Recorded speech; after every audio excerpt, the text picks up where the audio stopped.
Bismillahirrahmanirrahim. Assalamualaikum warahmatullahi wabarakatuh. Tuan-tuan, Masya Allah, hari ini 6 Oktober 2025. Saya masih berada di Madinah dan tadi sekitar pukul 3 petang waktu Malaysia, saya dihubungi oleh staf kita di Madrasah As-Salih memaklumkan berlaku hujan yang sangat lebat, berlaku ribut yang sangat kuat sehingga siling utama di dalam musola kita telah runtuh.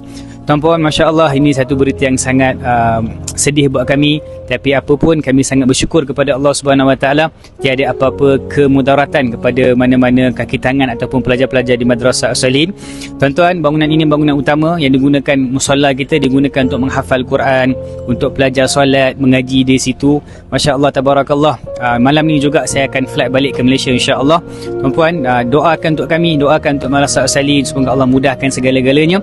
Banyaklah kerosakan siling, bumbung, giant fan, kapet, wiring dan sebagainya perlu kita buat balik. Ini mungkin memakan kos yang sangat-sangat banyak.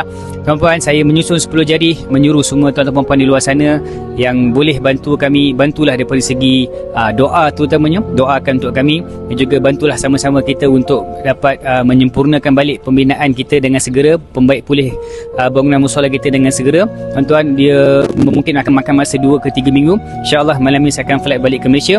Besok dengan segera insyaAllah kita akan buat perbincangan dengan pihak kontraktor. Doakan Allah mudahkan segala-galanya, insyaAllah. Kita perempuan yang berhajat nak bantu madrasah bersama-sama kami bantu Madrasah As-Salihin di ketika ini, boleh tekan link di bio insyaAllah ataupun hubungi nombor yang tertera di bawah insyaAllah. Tuan-puan, doakan agar semuanya dipermudahkan oleh Allah Subhanahu Wa Taala, agar pelajar kami, madrasah kami semuanya sentiasa berada dalam rahmat, penjagaan dan perlindungan Allah Subhanahu Wa Taala.